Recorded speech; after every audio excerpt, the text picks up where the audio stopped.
Bonjour, bienvenue dans Tam Tam, le podcast recrutement qui te fait passer au niveau supérieur. Je m'appelle Léo, je suis entrepreneur et cofondateur du bootcamp T-Shaped Recruteur et je serai ton guide à cette aventure. Je te fais uniquement 2 promesses. Tu vas apprendre avec des épisodes concrets et activables, pas de blabla, pas de pipeau. Et ça, il y a des gens que tu n'as pas l'habitude d'entendre au quotidien, les gens qui font le recrutement d'aujourd'hui. Ce podcast existe grâce à Tim Tyler qui le sponsorise. Tim Tyler, c'est l'ATS qui m'a fait aimer les ATS. L'outil le plus complet pour recruter plus efficacement en ayant toujours en tête l'expérience candidat et l'expérience utilisateur. Merci à Tim Tyler de te permettre d'apprendre les invités de ce podcast et de t'offrir, à toi qui nous écoutes, un discount bien sympathique que tu trouveras en description. Mais bon, assez parlé, place à l'épisode du jour, c'est parti. Votre attention, s'il vous plaît. Cet épisode est un épisode spécial. Valère nous a livré une masterclass tellement dense et intense que l'épisode initial faisait 1h15. J'ai donc décidé de tenter un truc et de le couper en 2 épisodes. Ceci est donc la partie 1, la partie 2 sortira la semaine prochaine. Dans la partie 1, on parlera de la première étape pour créer sa marque employeur, se préparer en interne, définir les éléments de sa culture d'entreprise. On va donc voir comment identifier, auditer et formuler sa promesse employeur. C'est souvent une phase invisible côté candidat, mais une phase fondamentale côté entreprise. Dans la seconde partie, on parlera de comment promouvoir cette marque employeur qu'on aura créée, comment et où la diffuser. Mais on parlera aussi de communauté d'ambassadorat et de gamification. Bonne écoute! Bonjour à toi Valère. Bonjour Léo. Comment vas-tu? Écoute, je vais bien. Je te remercie beaucoup de m'avoir invité ce matin. On a un très beau soleil aujourd'hui à Lyon. Je suis arrivé hier pour un autre enregistrement qui était ça avec Ludivine et il faisait un temps terrible. Et donc là, parce que tu es là, parce que tu viens faire l'épisode, tu as remis du bleu dans le ciel de Lyon. Merci. C'est avec grand plaisir et en plus tu me laisses la belle place dans le Airbnb où j'ai la vue sur Fourvière entre 2 fenêtres. Donc c'est plutôt agréable. Alors que moi j'ai la vue sur un très beau tableau avec un beau cerf qui est là et qui nous dit coucou, mais c'est moins cool quand même que la vue sur le paysage lyonnais. Écoute, ravi de t'avoir dans le podcast. Je pense que ça va être assez ouf ce que tu vas nous dire parce que ça fait des années que tu travailles sur le sujet dont on va parler aujourd'hui, qui est la marque employeur. Du coup, moi j'ai assez hâte d'entendre tous tes conseils, toutes tes techniques, toute la théorie que tu vas nous donner. Donc attention, ça va être un épisode extrêmement intense, extrêmement riche.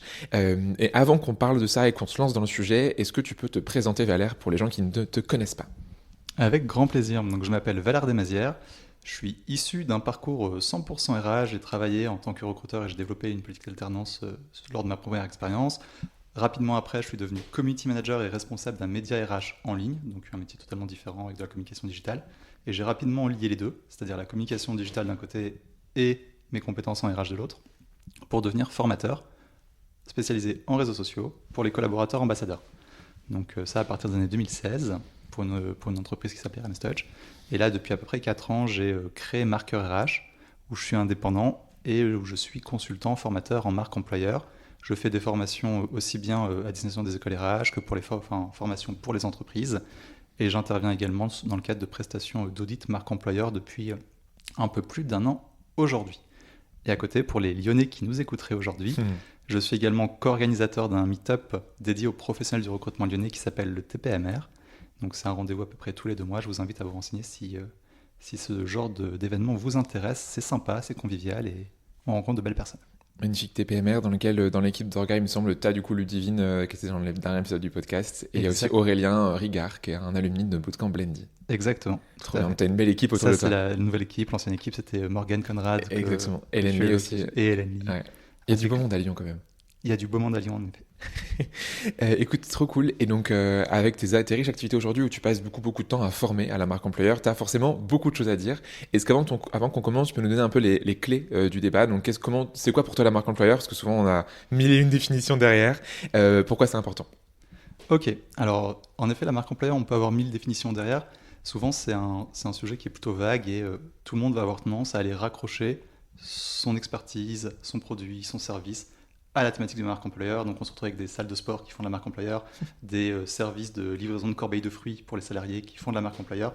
Donc ça peut être parfois un peu flou.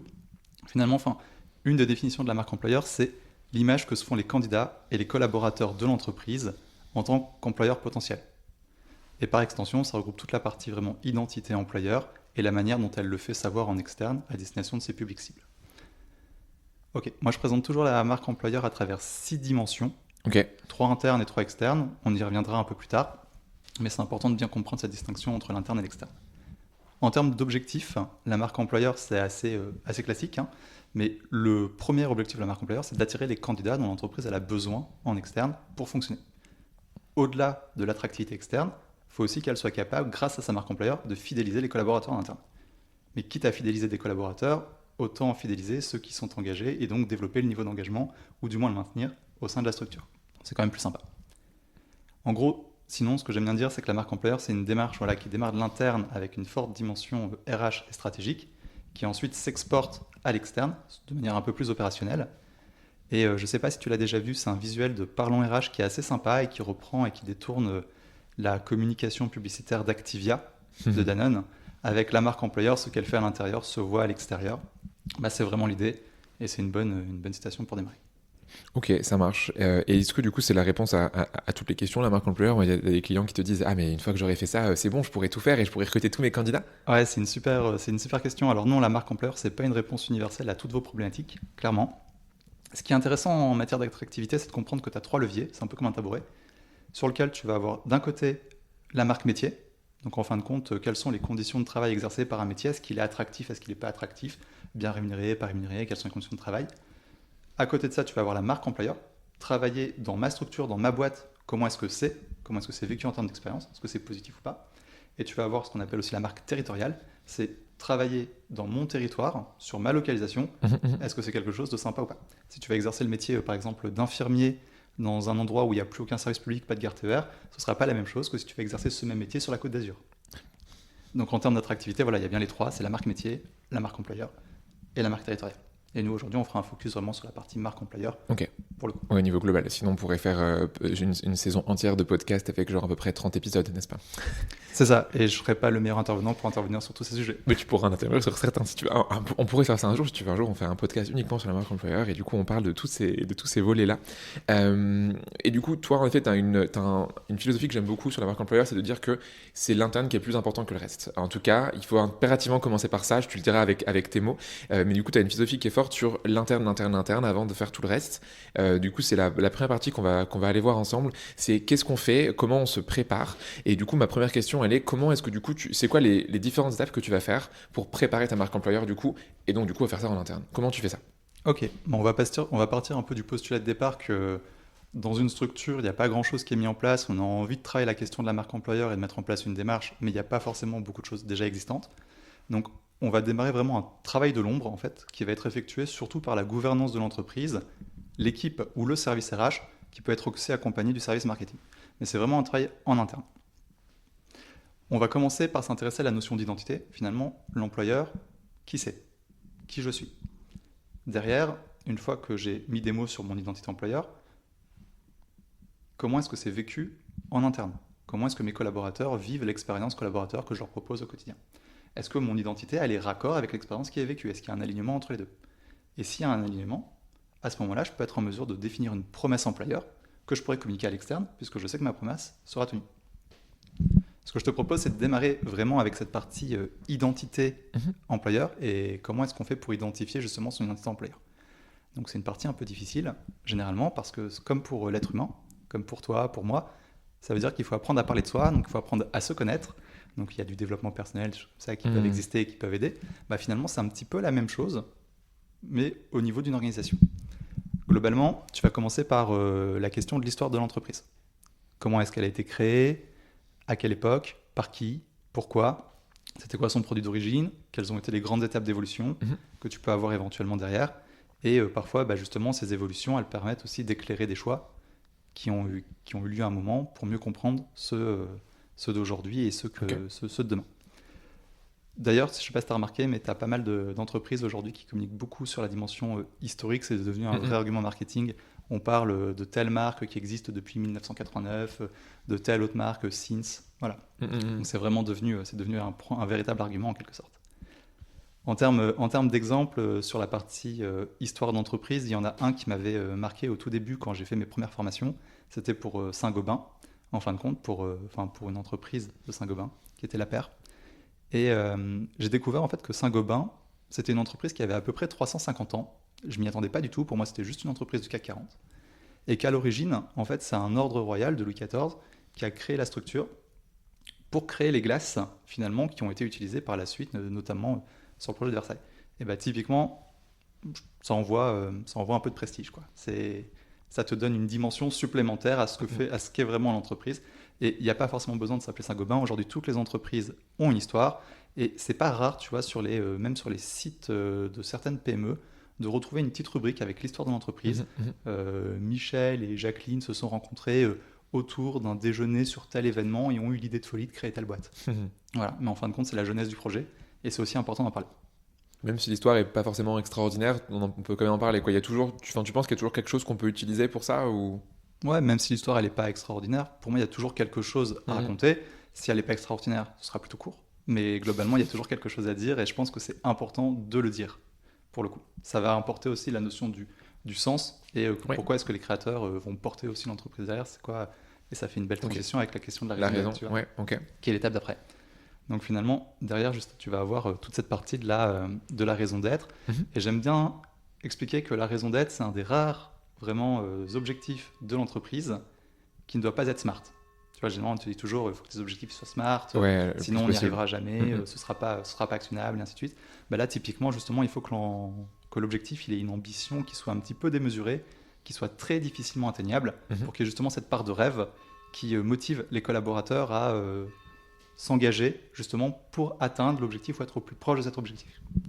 C'est un petit peu comme le fameux why de Simon Sinek. Tout à fait. La conférence Start with Why, où il t'explique que si tu veux vraiment captiver ton auditoire ou si tu veux vraiment convaincre les gens, il faut mieux commencer par la question du pourquoi. Pourquoi est-ce que tu fais les choses? C'est quoi vraiment l'objectif final au bout? Ensuite, comment est-ce que tu t'y prends? C'est quoi la méthode finalement pour y parvenir? Et enfin, dans un troisième temps, comment est-ce que tu fais concrètement? C'est quoi les différentes étapes? Qu'est-ce que tu proposes? Et que globalement, c'est vraiment le schéma narratif à utiliser. Là, c'est un peu pareil. Le why, c'est la raison d'être de l'entreprise. Tu en as une raison d'être, toi, dans ton quotidien, Valère, ou pas? Pour ma structure, ouais. Tu veux dire? Ouais, une de mes raisons d'être, c'est de mettre le doigt sur ce qui fait que on aura envie de rejoindre ou de rester dans une entreprise. En fin de compte, ça, c'est un peu la raison d'être de Marqueur RH que j'ai créé. C'est vraiment d'aller identifier ces points-là. Donc, c'est un peu la dimension interne de la marque employeur pour ensuite être capable, justement, de le communiquer, à l'externe. Et est-ce qu'il y a un lien du coup avec le marqueur, comme genre un stabilo qui irait mettre en avant ce qu'il faut ou pas du tout? Exactement, tu as ce côté justement pour marquer les différences, marquer les éléments différenciants. Et il y a un petit jeu de mots avec marqueur RH. En fait, tu pourrais intégrer marque employeur dedans. Ça fait marque employeur RH. Si tu coupes emploi, finalement, tu retrouves marqueur RH. Voilà. C'est beau. Bon, si jamais un graphiste a une meilleure idée pour mon logo, pour faire ressortir cet aspect-là, c'est pas terrible, mais je prends avec plaisir. J'aurai peut-être du budget l'année prochaine justement pour retravailler ma charte graphique qui est très bien. Qui est 100% fait maison. Ok, donc on a du coup notre raison d'être, qui est liée potentiellement à notre histoire. Ensuite, souvent il y a des boîtes qui parlent beaucoup de tout ce qui est valeur, et ils mettent des mots comme bienveillance ou leadership. C'est quoi, comment tu fais ça? Comment tu t'en sers pour la marque employeur, tout ce qui est culture et valeur de boîte? Ok, avant de vraiment parler des valeurs d'entreprise, il faut s'intéresser premièrement à la question de la culture d'entreprise. En fin de compte, si tu veux, les valeurs d'entreprise, c'est un des éléments de la culture. Et ta culture d'entreprise, une des définitions, c'est que ça peut être l'ensemble des connaissances, des valeurs justement, et des comportements qui facilitent le fonctionnement de l'organisation, le tout étant partagé par la plupart des membres du groupe. Pas forcément tous les membres, c'est impossible. Mais la plupart, c'est ça. Sinon ça s'appelle un culte, ça s'appelle un dogme, c'est plus de la culture. Voilà. Et puis dans la culture, il faut aussi des éléments qui viennent la perturber pour la faire évoluer, parce que c'est quelque chose de vivant. Et du coup, globalement, cette culture d'entreprise, j'aime bien la représenter sous forme d'iceberg. Donc, tu imagines un iceberg, tu vas tout au fond, et tu as quelque chose qu'on appelle les croyances fondatrices de l'entreprise. C'est un petit peu la partie inconsciente de la structure. Et les tabous. Le fameux, on a toujours fait ça comme ça. Et il ne viendra absolument pas à l'esprit de proposer de faire les choses différemment. Parce que culturellement, ce n'est pas l'esprit de la boîte. On pourrait le faire dans d'autres boîtes, et ils le font sûrement pareil, enfin, ils le font sûrement différemment, mais ici, c'est comme ça. Et c'est très difficile d'aller jouer sur ces aspects-là, parce que c'est ce qui va vraiment fédérer finalement la communauté. De cette croyance fondatrice va émerger justement des valeurs. Et là, on va commencer à pouvoir mettre des mots qui viennent expliquer justement ce fonctionnement culturel interne. Au niveau des valeurs, tu as une représentation que j'aime bien, qui est la modélisation de Schwartz, globalement. En fait, c'est quelqu'un qui a réussi, enfin c'est un psychologue, psychosociologue, je crois, israélien, qui a réussi à réunir le système de valeurs autour de 10 à 20 valeurs qui sont dites fondamentales. Donc ça t'évite d'ouvrir les catalogues avec les catalogues des 100 ou 200 valeurs d'entreprise et où c'est interminable. Donc en fin de compte, tu les as regroupées par sorte de famille. Et dans les grandes familles, tu vas avoir des valeurs qui sont dites d'ouverture au changement, qui vont venir en opposition à des valeurs de continuité. Tu vas avoir des valeurs de dépassement de soi, qui vont aller à l'opposé de valeurs qui sont dites d'affirmation de soi. Donc ça, c'est les grandes 4 parties. Et pour chacune de ces parties, tu as différentes valeurs. Et pour chacune de ces valeurs, tu as différentes sous-valeurs encore. Donc tu as quand même de la diversité. Mais en fin de compte, ça permet de pouvoir parler sur un référentiel commun et de vraiment savoir de quoi est-ce qu'on parle quand on parle de telle ou de telle valeur. Et ça, c'est quelque chose d'hyper important. Parce que le risque, quand on définit les valeurs, souvent, c'est il y a 2 risques. Le premier, c'est que ce soit géré par le comité de direction qui décide en entre-soi, nos valeurs, ce sera ça, ça, ça et ça. Parce et c'est que comme ça. C'est sympa et en plus, on arrive à faire un acronyme plutôt rigolo avec. Donc, tant qu'à faire, allons-y. Ça, c'est le premier risque et c'est pas vécu sur le terrain derrière. Le deuxième risque, c'est tout simplement que chacun puisse mettre ses propres comportements préférentiels derrière les valeurs qui seraient mal définies pour dire bah ouais, mais là il y a une valeur de liberté. Pour moi, la liberté, c'est de faire ce que je veux. Pour moi, la liberté, c'est pas forcément de respecter les consignes. Et en fin de compte, derrière, c'est difficile parce que les collaborateurs vont eux-mêmes utiliser les valeurs pour se protéger finalement de leur propre comportement. Donc c'est important de bien les définir à ce niveau-là. Là-dessus, du coup, tu parlais de Saint-Gobain. Tu sais, je ne sais pas si tu es au courant, mais ils ont fait cet exercice-là, justement, au niveau global Saint-Gobain. Il y a 4 ou 5 ans de ça, où ils ont demandé à tous leurs collaborateurs, collaboratrices qui avaient envie de le faire, de déterminer eux-mêmes les valeurs. Et donc, les valeurs actuelles de Saint-Gobain ont été créées par des représentantes, parce qu'évidemment, il y a, je ne sais plus, 300 000 salariés, donc tout le monde ne pourrait pas donner son avis. Et ils ont mis des sortes de délégués qui ont déterminé ça ensemble. Et donc, du coup, les valeurs sont des valeurs qui sont employee-driven, tu pourrais dire, et pas créées par la direction de Saint-Gobain. Ouais, idéalement, ça vient vraiment de la base, en quelque sorte, ça vient vraiment du terrain et ça remonte. Trop bien. C'est comme ça que ça fonctionne. De toute façon, la direction, normalement, elle a impulsé aussi une dynamique lors des différents recrutements. Enfin, je veux dire, donc, elle a contribué aussi à l'émergence de ces valeurs-là. C'est pas que les collaborateurs qui les décident. Généralement, ça marche quand même dans les 2 sens. Bien sûr. Ça, c'est ce que je leur dis aussi pour les rassurer, pour pas qu'ils aient l'impression d'avoir un lâcher-prise total sur le sujet. Ok, donc du coup, tu as ton histoire d'entreprise, ta raison d'être, ta culture, tes valeurs. Est-ce qu'il y a une chose en plus à avoir avant de passer à l'étape suivante ? Sur les valeurs, ce qui est important aussi de bien comprendre, c'est qu'il n'y a pas de bonnes ou de mauvaises valeurs. Il n'y a que des valeurs qui sont authentiques et réellement vécues en interne, ou des valeurs qui sont de la langue de bois. Globalement, t'as pas de bonnes ou de mauvaises valeurs. En fait, tu peux prendre des valeurs de continuité ou des valeurs d'ouverture. La liberté ou la sécurité, ce sont 2 valeurs. Elles vont pas plaire à tout le monde, mais concrètement, ce sont 2 valeurs qui sont au même niveau. Il n'y a pas de bonnes ou de mauvaises valeurs, ça c'est vraiment un point important. Et l'autre point, c'est qu'il faut surtout pas confondre valeurs et besoins.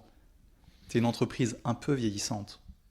Tu as un grand besoin d'innover et de mettre en place une transformation numérique. Et si tu commences à communiquer comme quoi tu as des valeurs d'innovation pour attirer justement des personnes qui vont t'apporter ça, elles risquent fortement d'être déçues et la promesse ne sera pas tenue. Ok. Une fois que tu as ces valeurs-là, en fait, tu les définis. Ça, c'est un point important. C'est par exemple, pour une valeur de liberté, ça peut être la liberté d'entreprendre, par exemple. Mais vraiment, tu définis cette valeur-là. Et une fois que tu définis cette valeur-là, tu peux créer ce qu'on appelle un catalogue argumentaire. Moi, j'appelle ça un argumentaire employeur. C'est pour une valeur, quels sont les 4 ou 5 points bien précis qu'on appelle des artefacts ou des marqueurs, j'aime bien appeler ça des marqueurs, du coup, qui viennent illustrer la valeur en question. Comment est-ce que ça se manifeste vraiment au quotidien avec 4 ou 5 exemples bien concrets. Donc ça, c'est un point important. Donc ce que tu dis là, pour être clair, par exemple, admettons, même si c'est une très mauvaise choix de valeur, mais la valeur bienveillance, du coup, tu pourrais dire numéro 1, on fête l'anniversaire de tout le monde, numéro 2, on se dit bonjour quand on se croise, numéro 3, on est poli. C'est des comportements qui sont liés aux valeurs ou c'est plus à un niveau en dessus ? Oui, tout à fait. En fait, dans tes artefacts, tu vas avoir des éléments qui vont être liés au type de langage en interne, les rituels d'équipe, tu vas avoir plein de choses. Ça peut être aussi comment sont disposés les locaux. En fait, les codes vestimentaires. En fait, tu peux avoir c'est vraiment précis pour le coup. Plein de choses. C'est tous les éléments qui viennent vraiment illustrer ta culture d'entreprise et tes différentes valeurs. Très bien. Donc ça, c'est un point hyper important. Et une fois que tu as ces éléments-là, vraiment, le must du must, c'est quand tes recruteurs, tes managers sont capables finalement de reprendre aussi des cas vraiment réels de leur terrain pour les illustrer. Ok. Par exemple, je ne sais pas, dans ta valeur de liberté, on va te dire que l'erreur est autorisée, mais seule sa répétition est une faute, qu'on a une boîte à idées en interne avec une remise de prix annuelle ou trimestrielle pour récompenser les bonnes idées. Enfin, tu peux avoir justement plusieurs marqueurs comme ça, qui sont propres à ton mode organisationnel. Et bah, typiquement, c'est d'être capable de te dire que Jacqueline, elle a réussi il y a 3 mois à remporter le prix de la bonne idée parce qu'elle a pensé à modifier telle étape dans le processus de recrutement qui a fait gagner du temps au reste de l'équipe derrière. Ok. Voilà. Mais du coup, chaque hiring manager, chaque recruteur, finalement, se fait son propre tableau avec des exemples concrets basés sur le poste pour lequel il souhaite éventuellement recruter. Là, ça devient un super outil parce que du coup, pitcher la culture de ta boîte, c'est facile. Bien Donner sûr. des éléments qui permettent au candidat de se projeter, c'est facile. Et c'est un vrai travail qu'il faut faire en amont. Ça prend du temps. Ça peut être considéré comme un peu chiant pour certains, mais derrière, c'est hyper efficace. Ok. Du coup, ça c'était ta première grosse étape. Est-ce que tu as quelque chose à rajouter là-dessus ou tu m'as dit que tu en avais une deuxième qui était hyper importante, qui était ensuite aller sur le terrain. On aime bien ça. Ouais, tout à fait. C'est ça. C'est ça. En gros, sur ta deuxième étape, une fois que tu as identifié vraiment Ouais. ta culture d'entreprise, Mhm. finalement Mhm. tes différentes valeurs et que tu as ton argumentaire, Ouais. d'ailleurs, argumentaire que tu peux réutiliser en élément de communication dans tes supports plus Bien tard. sûr. Tout le travail qui est fait Les en interne, annonces, c'est la base ouais. de la suite Ok. de la suite. Trop intéressant. Ok. Au niveau de l'émotion employeur, finalement, cette deuxième étape, c'est comment est-ce que tu vas aller auditer l'expérience collaborateur qui est vécue sur le terrain. Donc ça, c'est un point hyper important pour t'assurer que ton identité, elle soit bien raccord avec l'expérience vécue. En gros, l'expérience collaborateur, qu'est-ce que c'est ? Je pense que la plupart des gens qui vont nous écouter ont déjà une bonne notion de ce que c'est, mais ça vient vraiment de l'expérience client. C'est l'idée qu'on propose la meilleure expérience possible et qu'on ne s'attache pas uniquement à la dimension des bénéfices du produit, mais vraiment à l'avantage de l'expérience qui sera vécue à travers aussi bien l'acte d'achat que l'utilisation du produit en lui-même. Voilà. Et bah, finalement, tout ça, c'est transposable à l'expérience collaborateur, puisque les collaborateurs à l'extérieur de l'entreprise sont des clients. Donc, ils ont monté leur niveau d'exigence. Et quand ils reviennent dans l'entreprise, bah, ils ont envie finalement d'avoir le même niveau de service proposé par leur employeur. Pourquoi est-ce qu'à l'extérieur, je peux faire un achat en 3 clics, suivre ma livraison, alors que chez moi, mes process sont tout pourris, les RH ne répondent pas, on peut imaginer plein de choses.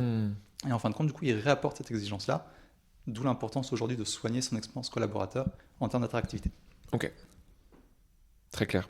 Et donc, du coup, comment tu t'en sers de ça ? Enfin, ton objectif, là, en allant sur le terrain, c'est de t'assurer du coup, que ça correspond à la promesse initiale, c'est ça ? Ouais, alors en gros, si tu veux, ce que je fais quand j'interviens généralement, j'interviens avec quelqu'un qui s'appelle, enfin jusqu'à maintenant, j'interviens avec quelqu'un qui s'appelle Laurent Pernel, qui est l'ancien responsable marque employeur de chez Alliance France et qui a monté toute la marque employeur. Trop bien. Donc c'est un véritable mentor finalement sur cette dimension audit marque employeur depuis 1 an. Ce qu'on fait, c'est que on va vraiment en entreprise et on va aller auditer différents points, notamment une étape gouvernance, c'est-à-dire qu'on va aller interroger les dirigeants de la société sur la vision, les projets, l'histoire de la boîte, enfin, vraiment sur cette partie plutôt identité. Ensuite, on va aller interroger également l'ensemble des différentes verticales RH, la personne qui est en charge du recrutement, de l'intégration, de la formation professionnelle, de la politique et de mobilité et de rémunération, de la communication interne et de la communication RH, pour vraiment aller mettre un peu plus les mains dans les process. Comment est-ce que ça fonctionne concrètement ? Qu'est-ce que vous avez mis en place ? Qu'est-ce qui fonctionne ? Qu'est-ce qui ne fonctionne pas ? Et enfin, on va aller interroger des collaborateurs sous forme de focus group représentatifs, généralement des publics plutôt d'encadrement et des publics plutôt opérationnels. Et pour ces différents publics, on va aller mapper leur expérience au sein de la structure dès la phase de découverte de l'entreprise. Comment est-ce que vous avez découvert cette petite PME industrielle qui est perdue au fin fond de la Drôme ? C'est des questions qui sont hyper intéressantes en réalité. Et si vous deviez sortir finalement dans quelques semaines ou dans quelques mois, comment est-ce que vous pensez que ça se passerait ? En passant du coup par les étapes de candidature, les phases de recrutement, les phases d'intégration, la formation professionnelle, les entretiens individuels, enfin toutes les étapes. En fait, quels sont tous les points de contact que le candidat collaborateur va avoir avec l'entreprise ? Et pour l'ensemble de ces points de contact, quels sont les bons points qu'on va donner entre guillemets à l'employeur de ça c'est super, vous le faites vraiment bien, ça fonctionne, les gens en sont ravis. Et où est-ce qu'il peut y avoir des points de douleur ? Donc finalement, quels sont les points de contact sur lesquels le process n'est pas clair, il y a des trous dans la raquette, c'est pas fait de manière uniforme en fonction des managers. Et en fin de compte, c'est vraiment d'aller identifier ces différents points-là. Et après, tout ce que moi j'appelle ça la méthode sandwich, mais globalement, c'est tu vas reprendre la vision de ta direction, que tu vas aller superposer avec les pratiques RH qui sont vraiment mises en place. Déjà, tu peux voir que c'est pas toujours totalement raccord. Et ensuite, la troisième couche, c'est tu confrontes ça avec la réalité de ce qui est vécu par tes collaborateurs. Et du coup, ça te donne des bonnes indications pour pouvoir proposer un vrai plan d'action derrière sur des améliorations vraiment faciles et rapidement actionnables, et d'autres sur lesquelles tu sais que de toute façon, tu n'es pas bon, mais tu n'as pas forcément les moyens, les ressources, ou c'est pas la priorité, mais au moins ça te permet de pouvoir diriger tes actions pour la suite, pour améliorer ton expérience derrière. Donc ça, c'est un point important. Cette dimension d'audit, tu peux passer par un professionnel externe, mais tu peux très bien imaginer ça aussi avec un mode projet en interne, avec des personnes de services différentes qui décideraient de mettre en place ce type d'étape. Ok, et du coup là tu t'assures qu'il n'y a pas de désalignement justement entre les trois parties prenantes de la création du marque employeur, que sont la direction, le service RH recrutement et du coup tous les autres, le reste des gens, les salariés. Et tu as des exemples du coup, ça s'était bien ou mal passé par exemple parmi tes clients par rapport à ça, où tu avais vraiment un désaccord ou en tout cas un désalignement entre les deux? Alors des vrais désalignements, non, j'en ai pas forcément eu. Par contre, des petits points d'amélioration, t'en as pas mal, et heureusement, j'ai envie de dire, sinon ça serait beaucoup de travail pour pas grand-chose. Mais concrètement, un qui m'avait plutôt marqué, c'était dans une structure où on était persuadé qu'on intégrait bien tout le monde. Et en fait, quand on allait creuser, on se rendait compte qu'il y avait une vraie différence entre l'intégration pour les publics de bureau et les personnes qui étaient dans l'atelier. Jusque-là, qu'on propose pas exactement le même parcours d'intégration, c'est pas déconnant. Le but, c'est pas d'avoir une égalité de traitement dans l'expérience collaborateur, mais c'est d'avoir une équité de traitement. Donc c'est pas choquant. Mais par contre, vraiment les personnes qui étaient en atelier, par exemple, ne pouvaient pas bénéficier du welcome pack aussi vite que ceux qui étaient dans le bureau. Ça se justifie pas, finalement. Donc ça, c'est un petit exemple. Et là où ça devenait plutôt problématique, c'est que les personnes qui entraient dans l'atelier via l'intérim avaient une formation de 2 heures en arrivant sur le poste, mais c'était pas vraiment une intégration. Et que si derrière, ils étaient recrutés en CDI, finalement, il n'y avait pas de rattrapage de cette période d'intégration. C'est-à-dire que ces personnes, au bout de 6 mois, 1 an, 2 ans, n'avaient jamais eu d'informations liées à l'histoire de l'entreprise, au projet. Et finalement, ça manquait, et il y avait un sentiment de ne pas être un collaborateur vraiment comme les autres, parce qu'on était passé par l'intérim au préalable. Donc, c'est terrible ça. C'est dommage en fait, parce qu'il suffirait de mettre en place 3 fois dans l'année une demi-journée pour les personnes qui auraient été intégrées de cette manière-là, un petit passage d'un membre de la direction qui viennent impulser justement ces informations-là, et finalement ça se ferait bien derrière. Mais souvent quand on a la tête dans le guidon, on ne voit pas ces choses-là, et on fait comme on a l'habitude de faire, et ainsi de suite. Ok.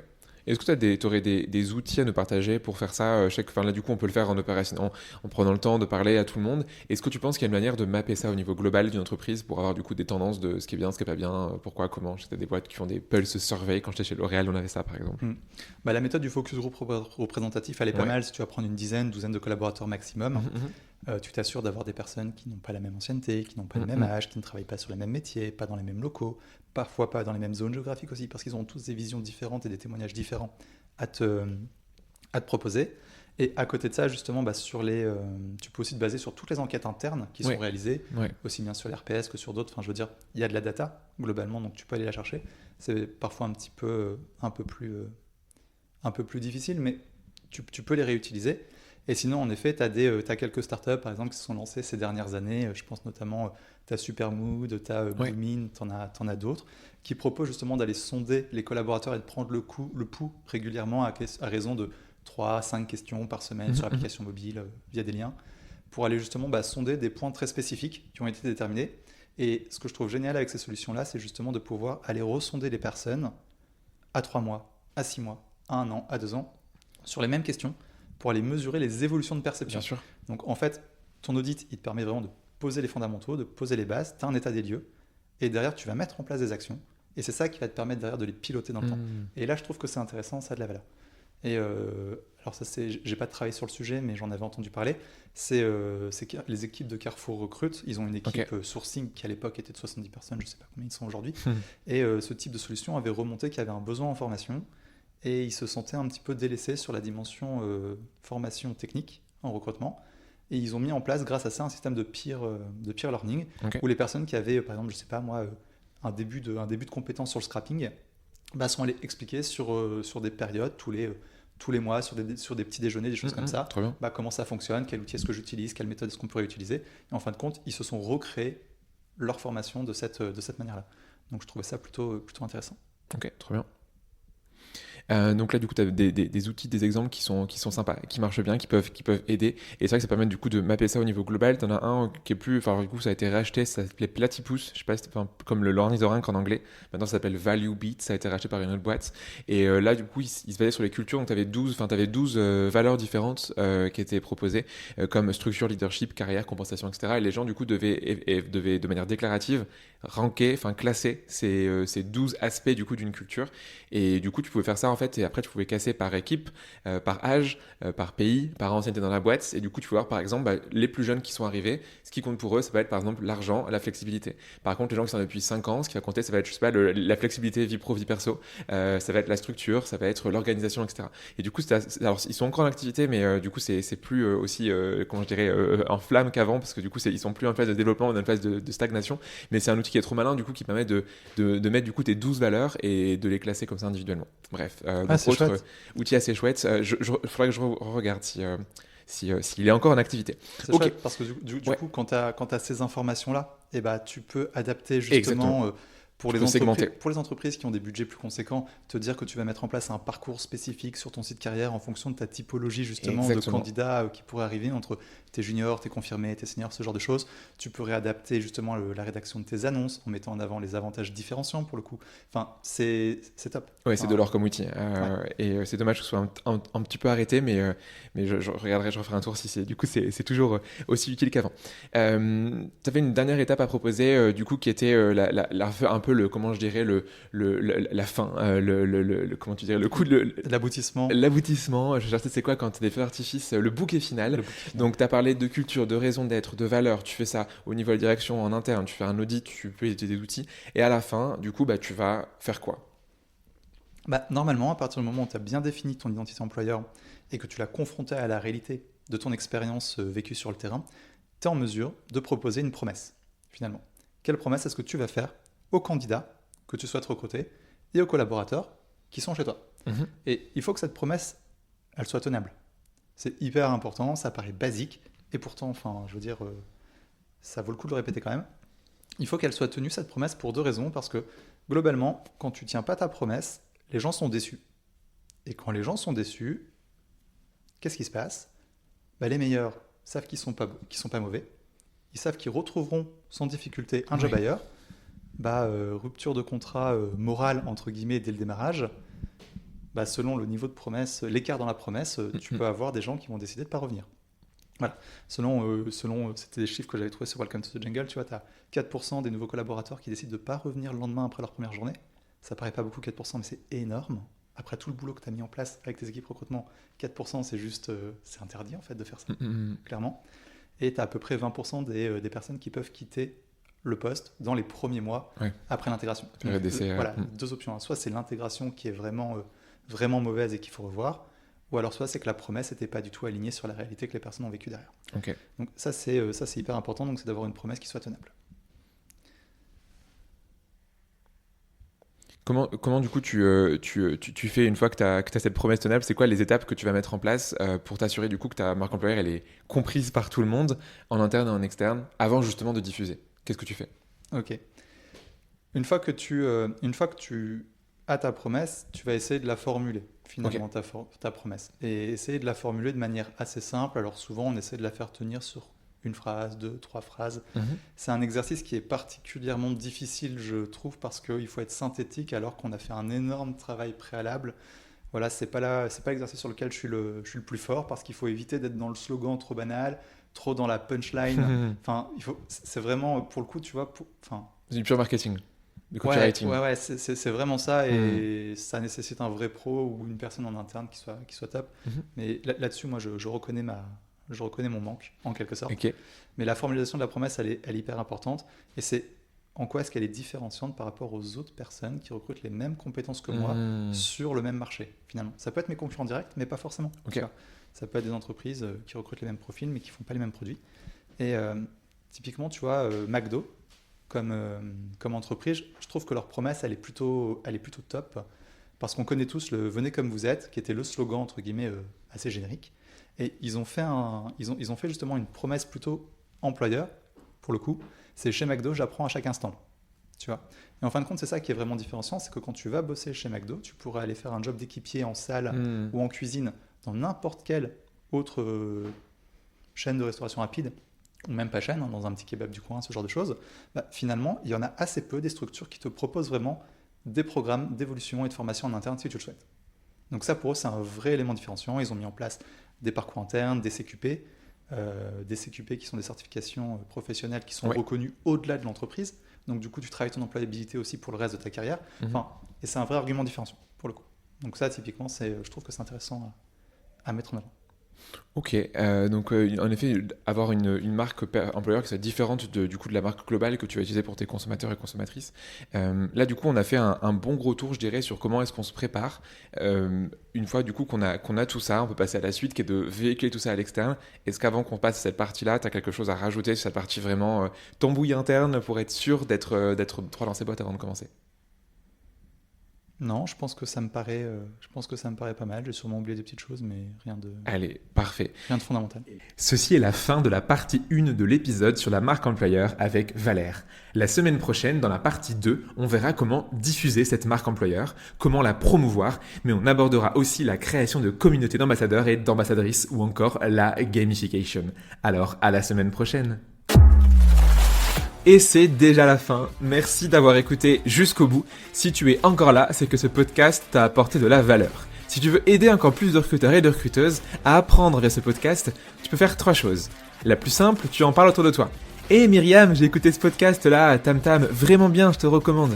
Numéro 2, tu peux aller noter 5 étoiles sur Spotify ou Apple Podcast avec un gentil commentaire en prime. Ça me fera chaud au cœur. Numéro 3, le top du top. Tu en parles sur LinkedIn. Imagine la joie de l'invité du jour en découvrant que ce qu'il ou elle a dit a été apprécié par quelqu'un d'autre. Du love gratuit quoi. Bon, tu sais du coup ce qu'il te reste à faire. Je te dis à très vite pour un nouvel épisode de Tam Tam.